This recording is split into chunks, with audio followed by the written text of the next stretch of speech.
Good afternoon students. ಇವತ್ತು basic concepts of object oriented programming ಇದ್ರ ಬಗ್ಗೆ ರಿವಿಷನ್ ಮಾಡೋಣ. ಈಗ ನಾನು before last class we have discussed about applications of object oriented programming. ಈಗ ನಿಮಗೆ ಈ ಫಸ್ಟ್ ಪಿ ಸಿಲಿ ಏನು ಚಾಪ್ಟರ್ ಇದೆ concepts of object oriented programming, same chapter ಇದು ಕೂಡ ಸೆಕೆಂಡ್ ಪಿ ಸಿಗೂ ಕೂಡ ಕಂಟಿನ್ಯೂ ಆಗುತ್ತೆ, ಸೇಮ್ ಚಾಪ್ಟರ್.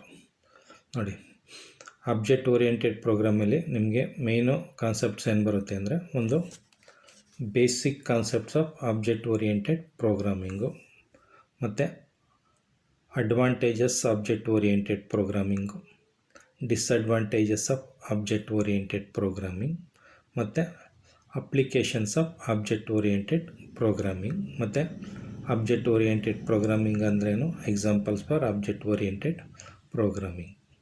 ಇಷ್ಟು ಕಾನ್ಸೆಪ್ಟು ಏನಿದೆ ಈಗ ಫಸ್ಟ್ ಪಿ ಸಿಲಿ, ಸೇಮ್ ಕಾನ್ಸೆಪ್ಟ್ಸು ಸೆಕೆಂಡ್ ಪಿ ಸಿನಲ್ಲಿ ರಿಪೀಟ್ ಆಗುತ್ತೆ. ಈಗ ನೋಡಿ, ಆಬ್ಜೆಕ್ಟ್ ಓರಿಯೆಂಟೆಡ್ ಪ್ರೋಗ್ರಾಮಲ್ಲಿ ಏನೇನು ಕ್ವಶನ್ಸ್ ಕೇಳ್ಬೋದು ಅಂತ, ಒಂದು what is object oriented programming, ಮತ್ತು examples for object oriented programming, basic concepts of object oriented programming, ಮತ್ತು advantages of object oriented programming, disadvantages object oriented programming, ಮತ್ತು applications of object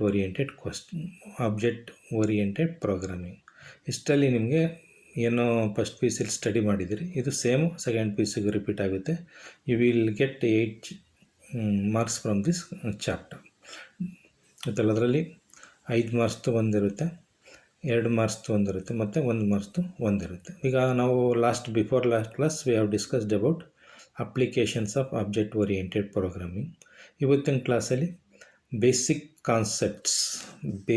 concepts of object oriented programming, ಅಥವಾ ಇನ್ನೊಂದು ಹೆಸರಿಂದ ಏನು ಕರಿತೀವಿ ಅಂದರೆ characteristics of object oriented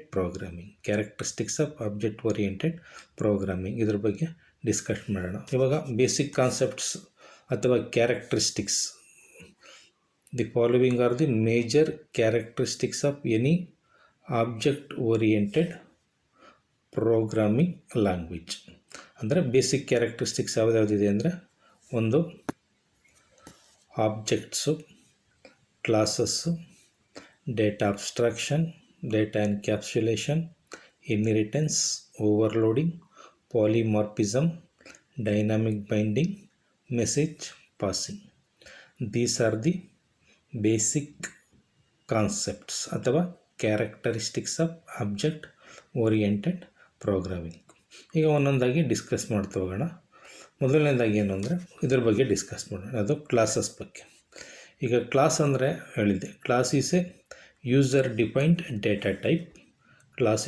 ಈಗ ನೋಡಿ, ಕ್ಲಾಸ್ಗೆ ಡೆಫಿನೇಷನ್ ಅಂದರೆ ನೀವು ಇಲ್ಲಿ ಇದನ್ನು ಮಾಡಬೇಕು. Classes are user-defined data types. A class can hold both data and function. ಈಗ ಕ್ಲಾಸ್ ಅಂದರೆ ಏನು ಅಂದರೆ, ಅದು user defined data type. Class ಅನ್ನೋದೇನು, ಯೂಸರ್ ಡಿಫೈನ್ಡ್ ಡೇಟಾ ಟೈಪ್. ಒಂದು ಕ್ಲಾಸ್ ಒಳಗಡೆ ಏನಿರುತ್ತೆ ಅಂದರೆ, a class can hold both data and function. ಒಂದು ಕ್ಲಾಸ್ ಒಳಗಡೆ ಏನಿರುತ್ತೆ ಅಂದರೆ ಡೇಟಾ ಆ್ಯಂಡ್ ಫಂಕ್ಷನ್ ಇರುತ್ತೆ. ಗೊತ್ತಾಯ್ತಲ್ಲ, ಕ್ಲಾಸ್ ಅಂದರೆ ಯೂಸರ್ ಡಿಫೈನ್ಡ್ ಡೇಟಾ ಟೈಪ್. ಕ್ಲಾಸಲ್ಲಿ ಏನಿರುತ್ತೆ, ಡೇಟಾ ಮತ್ತು ಫಂಕ್ಷನ್. ಈ ಡೇಟಾ ಮತ್ತು ಫಂಕ್ಷನ್ ಇರುತ್ತೆ, ಅದೆಲ್ಲ ನಾವು ಮೆಂಬರ್ ಡೇಟಾ ಮತ್ತು ಮೆಂಬರ್ ಫಂಕ್ಷನ್ ಅಂತ ಕರಿತೀವಿ. ಇಲ್ಲಿ ಡೇಟಾ ಅಂತಿದೆಯಲ್ಲ, ಇದನ್ನು ಮೆಂಬರ್ ಡೇಟಾ ಅಂತ ಕರಿತೀವಿ. ಫಂಕ್ಷನ್ ಅಂದರೆ ಮೆಂಬರ್ ಫಂಕ್ಷನ್ ಅಂತ ಕರಿತೀವಿ. This is definition about class. Next object ಅಂದರೆ ಏನು, ಆಬ್ಜೆಕ್ಟ್ ಅಂದರೆ ಏನು, ಅದ್ರ ಬಗ್ಗೆ ಇಲ್ಲಿ ನೋಡೋಣ. ನೋಡಿ, objects are basic building blocks of designing programs. Objects are basic building blocks of designing programs. ಅದೇ ರೀತಿ ನೋಡಿ, an object is a collection of data, members and associated member functions. ಇಲ್ಲಿ ಆಬ್ಜೆಕ್ಟಲ್ಲೂ ಕೂಡ ಏನಿರುತ್ತೆ ಅಂದರೆ ಡೇಟಾ ಮತ್ತು ಫಂಕ್ಷನ್ ಇರುತ್ತೆ. ನೋಡಿ, an object is A collection of data members and associated member functions. ಈ ಆಬ್ಜೆಕ್ಟಲ್ಲೂ ಕೂಡ ಏನಿರುತ್ತೆ ಅಂದರೆ ಮೆಂಬರ್ ಡೇಟಾ ಮೆಂಬರ್ ಫಂಕ್ಷನ್ ಇರುತ್ತೆ. ಈಗ ಕ್ಲಾಸು ಮತ್ತು ಆಬ್ಜೆಕ್ಟ್ ಏನು ಡಿಫ್ರೆನ್ಸ್ ಇದೆ ಅಂದರೆ, ಫಾರ್ ಎಕ್ಸಾಂಪಲ್ ನೋಡಿ, ಇವಾಗ ಕ್ಲಾಸ್ ಅನ್ನೋದು ಒಂದು ಗ್ರೂಪು, ಆ ಗ್ರೂಪ್ಗೆ ಎಕ್ಸಾಂಪಲ್ಲು ಆಬ್ಜೆಕ್ಟು. ಉದಾಹರಣೆಗೆ ಫ್ಲವರ್ ಅನ್ನೋದು ಒಂದು ಕ್ಲಾಸು. ಆ ಫ್ಲವರಲ್ಲಿ ಬೇರೆ ಬೇರೆ ಫ್ಲವರ್ ಇರುತ್ತೆ.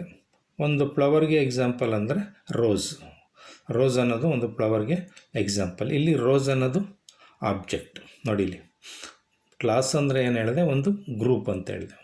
ಒಂದು ಗ್ರೂಪ್ ಅಂದಾಗ ಫ್ಲವರ್ ಅನ್ನೋದಾಗ ಬೇರೆ ಬೇರೆ ಫ್ಲವರ್ ಇರುತ್ತೆ, ಅದರಿಂದ ಒಂದು ಗ್ರೂಪ್ ಮಾಡ್ಬೋದು. ಅದೇ ರೀತಿ ಫ್ರೂಟ್ಸ್ ಅಂದಾಗ ಬೇರೆ ಬೇರೆ ಫ್ರೂಟ್ಸ್ ಇರುತ್ತೆ, ಅದನ್ನು ಒಂದು ಗ್ರೂಪ್ ಮಾಡ್ಬೋದು. ಅದೇ ರೀತಿ ವೆಜಿಟೇಬಲ್ಸು ಬೇರೆ ಬೇರೆ ವೆಜಿಟೇಬಲ್ಸ್ ಇರುತ್ತೆ, ಅದನ್ನು ಗ್ರೂಪ್ ಮಾಡ್ಬೋದು. ಅದಕ್ಕೆ ಉದಾಹರಣೆಗೆ ಫ್ಲವರ್ ಅನ್ನೋದು ಒಂದು ಕ್ಲಾಸ್ ಆದರೆ ಅದಕ್ಕೆ ಫ್ಲವರ್ಗೆ ಎಕ್ಸಾಂಪಲ್ ಒಂದು ರೋಸ್ ಅಥವಾ ಲೋಟಸ್. ಇವನ್ನ ಆಬ್ಜೆಕ್ಟ್ ಅಂತ ಕರಿತೀವಿ. ಈಗ ನೋಡಿ, ರೋಸ್ ಅನ್ನೋದು ಆಬ್ಜೆಕ್ಟ್, ಅದು ಯಾವ ಕ್ಲಾಸಿಗೆ ಸೇರಿದೆ, ಫ್ಲವರ್ ಅನ್ನೋ ಕ್ಲಾಸ್ಗೆ ಸೇರಿದೆ.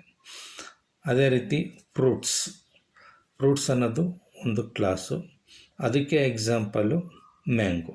ಇಲ್ಲಿ ಫ್ರೂಟ್ ಅನ್ನೋದು ಒಂದು ಕ್ಲಾಸು, ಅದಕ್ಕೆ ಎಕ್ಸಾಂಪಲ್ಲು ಮ್ಯಾಂಗೋ. ಅದೇ ರೀತಿ ವೆಜಿಟೇಬಲ್ಗೂ ಕೂಡ ಏನು ಮಾಡ್ಬೋದು, ಅದನ್ನು ಒಂದು ಕ್ಲಾಸ್ ಅಂತ ತಗೋಬೋದು, ಅದಕ್ಕೆ ಒಂದು ಎಕ್ಸಾಂಪಲ್ಲು ಬ್ರಿಂಜಾಲ್, ಒಂದು ಎಕ್ಸಾಂಪಲ್ನ ಕೊಡ್ಬೋದು. ಗೊತ್ತಲ್ವ? ಈಗ ಕ್ಲಾಸು ಮತ್ತು ಆಬ್ಜೆಕ್ಟ್ಗೆ ಏನು ಡಿಫ್ರೆನ್ಸ್ ಅಂದರೆ, ಕ್ಲಾಸ್ ಅನ್ನೋದು ಒಂದೊಂದು ಗ್ರೂಪು, ಅದಕ್ಕೆ ಎಕ್ಸಾಂಪಲ್ ಅದು ಆಬ್ಜೆಕ್ಟ್.